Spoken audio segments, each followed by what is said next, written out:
Hi everyone, Silent Ninja 1X here and welcome to my first Minecraft video. It's going to be a video based on tips slash tutorial really. It's going to be on hidden doors so you can stash all your goodies. Let me just get out of here. A lot of people on PC already know this, but they usually use mods now, so they don't really use it on PC, but I think a lot of people after watching this video will use it on Xbox also. So this is just my house. I just wanted to show you it in action. So, you could just have a blank wall really. I've just got some stuff, some furnaces, and when you put something in the furnace to cook, this door here, well, it's not a door, it's obviously a wall, but it's a hidden wall door thing. So it will open and it will shut behind you after the furnace is shut, but I'll show you that later in a different world. So it's a good place to stash all your goodies if you especially playing on multiplayer with friends and you don't want them to know like where your actual stuff is, like diamonds and things, which is really good. You don't just have to use a furnace to cook something, but I'll tell you a bit of that later in the video. So let me just load up the level after it saves. It does take a while to save. It's good that the new updates came as well, so we can enchant stuff, which is really awesome. Love it.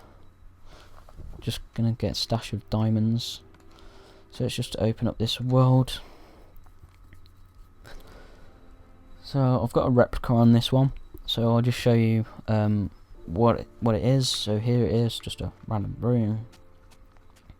Then I do have a bit of cobblestone, and just put a bit of cobblestone or something in there to cook. That will cook like a full block wood. The door will open, and after it finishes it will stop. So let's get round to the redstone. Now there's two main parts to this actual door. You'll see it shut in a minute. Here we go, it's just going to shut. So the main parts really for this redstone is this bit here, which is called a bud switch or a buds. This stands for block updating detector switch. And then the second part is this little contraption here, which is known as a T flip-flop, which is very useful if you want to make the door stay closed and then open and then close again. So let's go over here. Don't know why there's, oh yeah. So this is a area that you need to do, just this area here. You need to do this for now. Just pause the video. I'm just going to stand here so you can watch it when you pause it, and dig a hole like this. Next you're going to need some normal pistons, because it's easier than putting slime on them, because you have to find the slime and then get it. But put two pistons down like this next to that hole, but leaving that hole open. Important. Then get a pressure plate, a wooden pressure plate, that's important also, not a stone one. Then you want a block there and a block there. Next you want to put a redstone torch on that block and a repeater here. Now the important thing about this is that it can't be set to that or that. It has to be set to 3 or 4 ticks. I'm just going to use 4 in this video. Then you need a bit of redstone here, here, and you do need one on this block, but when I tried to record before it didn't work, so that's why, because it stays on, because this is off at the moment, but when you put one there it will stay on and it will just keep going off and it won't work. So I don't want to do that in this tutorial. So you need a boat. Next you need a boat. You need to put the boat on the floor like that, and you need to push it in, and once it goes in the hole it will align itself, so you don't have to worry about that. Next you need a block there, because then once I've put the redstone there, this redstone will power this block, which will power the top piston, and obviously the repeater is doing the bottom one. So then you need another block here, and you do need a block here as well, and then you can just put in the redstone. And something has happened. I think I've got in the boat. Yes, I have, by accident.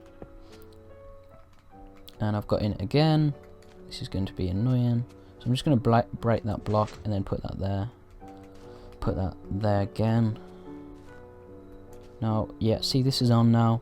I'm just going to break this hole, then break that, put it back down, and it should turn itself off like this, which is important. It needs to be off, but this bit can be on because obviously that's on the pressure plate. Then next, you just put a bit of water down there. That will go round there. It should go round. It will set itself like this, so then the water doesn't go down here until something activates this.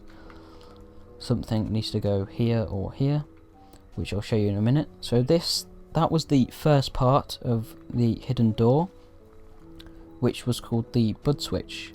Now moving on to this part here, which is called the T flip-flop. Another important thing, very important for this, because of the sticky pistons. Because if you don't have it, it will stay open, but then when it goes off, it will close and reopen. But if you do have it, it will stay closed to start with, then it will open and close again, which is what you want. Don't know if you understood that because it's quite confusing, but there you go.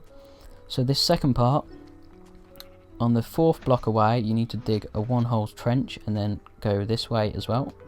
So it's like a 2-hole trench really, but 1 deep on that. You can just compare it to that. Then you need to put a redstone torch. Actually, we'll leave that for a minute. You get your normal pistons, put the 1 there and 1 there. Then you get any type of block. As with all these blocks, you don't need to be wood, but I've just got wood on my inventory. So then you put 3 blocks like that, like an upside down L. So 1 on that piston, 1 there, 1 there. Then you need a redstone torch on this side first, important again. Then you need a 1 there. Then you need to get your redstone dust, put 1 on top and another 1 on top.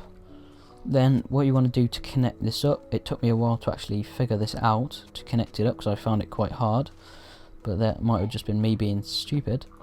But then you put a block there, and I realised it has to be connected to the top, so there's no redstone current which keeps it on, otherwise, as you saw earlier, it will just keep resetting itself.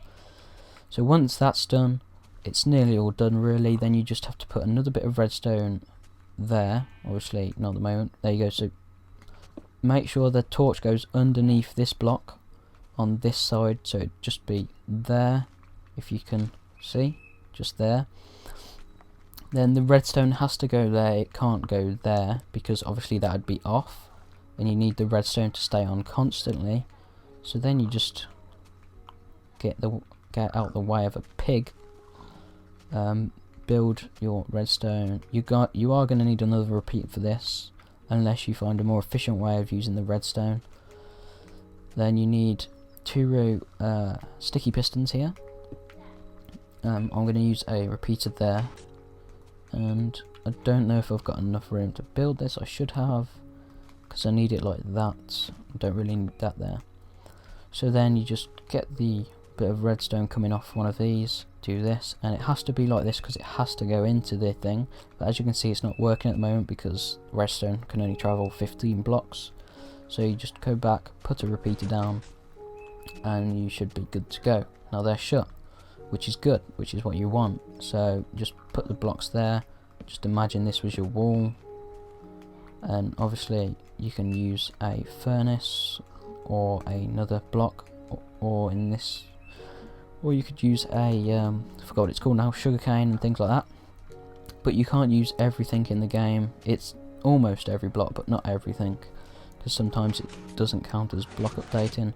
So there you go. You just want it to work again, so I quickly broke it, so it updated the block and put it back down, so it resets this wall. And then when you put a bit of wood in the fuel and some cobblestone at the top, the door will open, and I've already dug the hole. And then once it stops burning, you'll see the water flow back down. Just going to show you this bit. There you go, the water flows back down, the redstone links back up and stays on when it's over there, which is where the T flip-flop is important for this wall to actually work. So that's the end of my tutorial. If you enjoyed that, then good, I hope you do. But if you did enjoy it, then make sure to like, favourite, comment. Obviously it works with the block above, I forgot to say that. But like, rate and comment please, because it really does help me out. But if you do have any questions, or yours isn't working properly on Xbox 360, leave me a comment, send me a PM, and I'll try and answer your question. And if I do have time, we can set up a meeting and I will be able to join your game and help you with that. So thanks for watching, guys.